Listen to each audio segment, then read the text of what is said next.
are dealing with legislators who aren't in the ag world. We're consumers, we're in urban areas. You know, the ag section of the legislature is very small. And it's very important for us to understand how to work with all of the legislators, not the folks who really just already know our issues and are in tune with what we're doing. Bonnie currently serves as the legislative director for Representative Bert Solomons, who's been in office, a position she has held since 2001. In this capacity, she's assisted in developing and following the implementation of House Bill 7, the sunset legislation. As if you remember, I was talking this morning about what sunset legislation is, one she worked on abolished the Texas Workers' Compensation Commission and transferred that to the Texas Department of Insurance. Prior to working for Representative Solomons, she was the committee clerk for the House Committee on Business and Industry under the direction of Representative Kim Breimer. She frequently comes and talks to people about parliamentary procedure and lessons on the House rules, both to groups like ours, or I don't know that there is a group like ours, but citizens groups, as well as to new House staff. So please join me in welcoming Bonnie.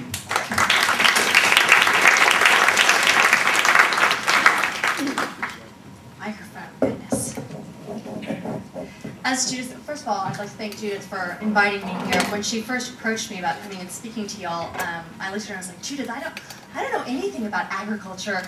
And she was like, that's okay, because that's not what I'm asking you to come and speak on. But the point of my speech today is how to effectively lobby the state legislature. And really what I want to drive home to you is that I'm here to teach you a little bit, but really what lobbying is just coming and educating people like me and talking to me about what it is that you know about.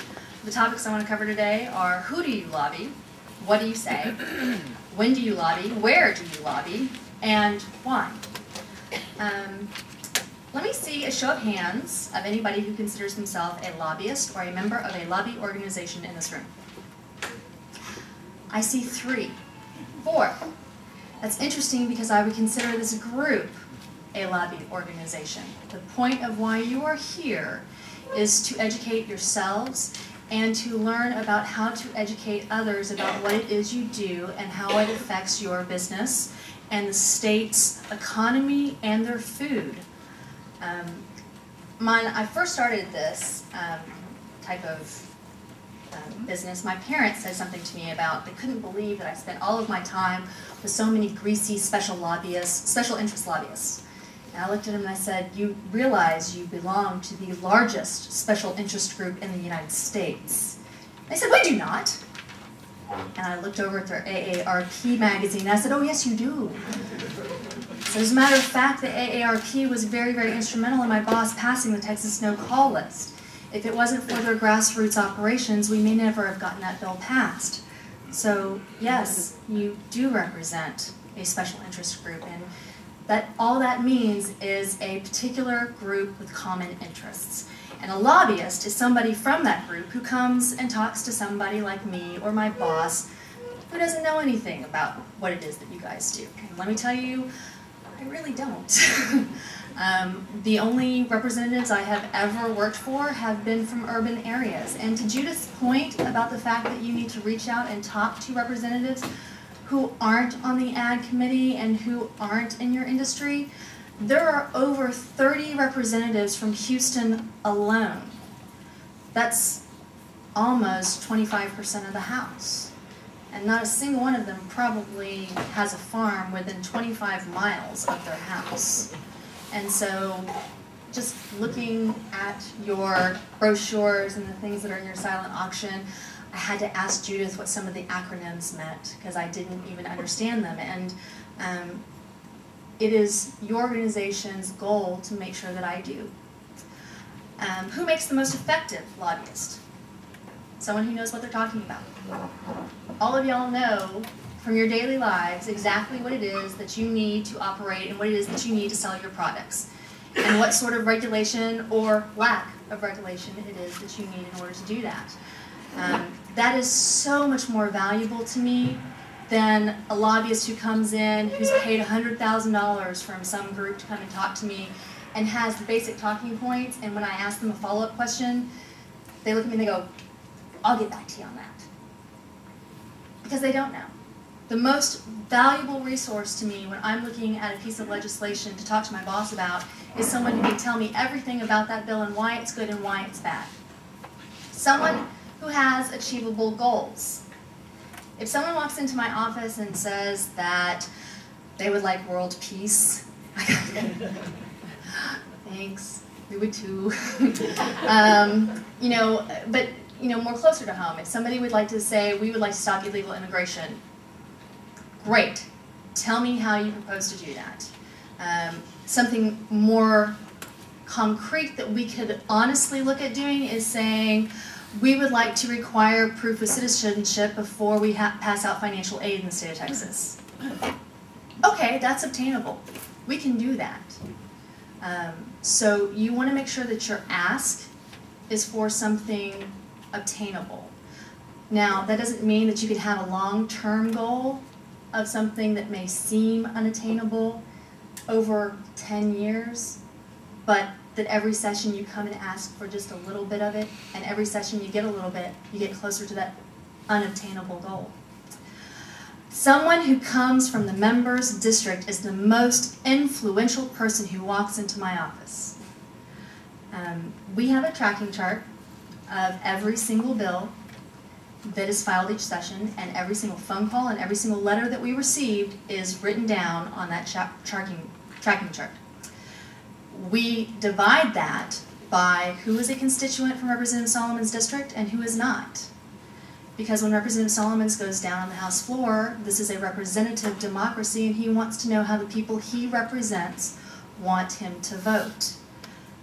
It is useful information for him to know if 300 people have called on a particular bill. He knows when he goes down on the House floor, it's going to be a controversial bill. But if only 2 people from his district have called, it's not a big issue for us in our district, which doesn't mean it's not an important issue for the state. It just means that his district doesn't particularly care one way or the other. We had an individual who called our district, called our office during this past session, very upset because someone on our committee staff had told him that we hadn't been receiving very many calls from our district over a particular bill. And they called our office to inform us that they were a constituent, and they were calling to let us know that he was hearing from his constituents. And I asked him, do you live in Carrollton or Louisville? Well, no, I'm from Houston. And I'm like, then you haven't really changed the fact that we're not hearing from people from our district. Which doesn't mean that I don't log your comments and log that your position is for or against a particular bill. But my boss wants to know how the people, his neighbors, the people who send him to office want him to vote. So in short, the people who make the best lobbyists are probably the people like yourself.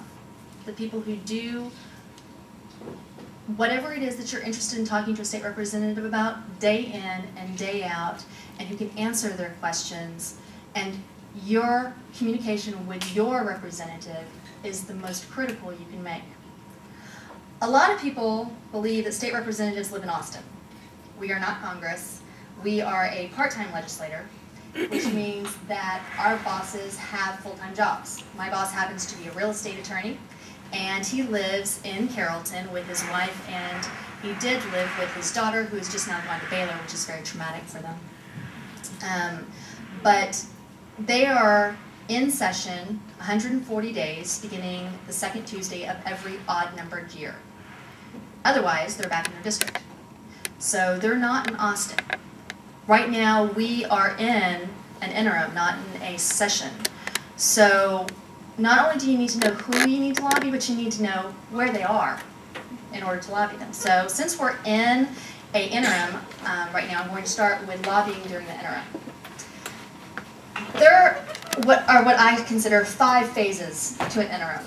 The first is the recovery period. After 140 days of working about 15 hours a day for 6 days a week, we go on vacation.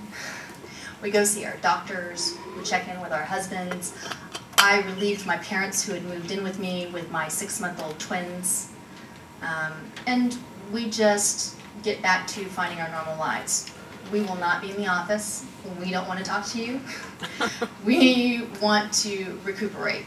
And then we come back into the office after about 4 weeks, and we start getting back into the office and cleaning up. And in the fall, interim charges are assigned by the speaker. Every single legislator sits on 2 or more committees, and each interim, those committees are assigned topics to study, and they held public hearings during the interim, and they basically write a book report back to the speaker and to other members of the legislature about what they found. The Ag Committee does this.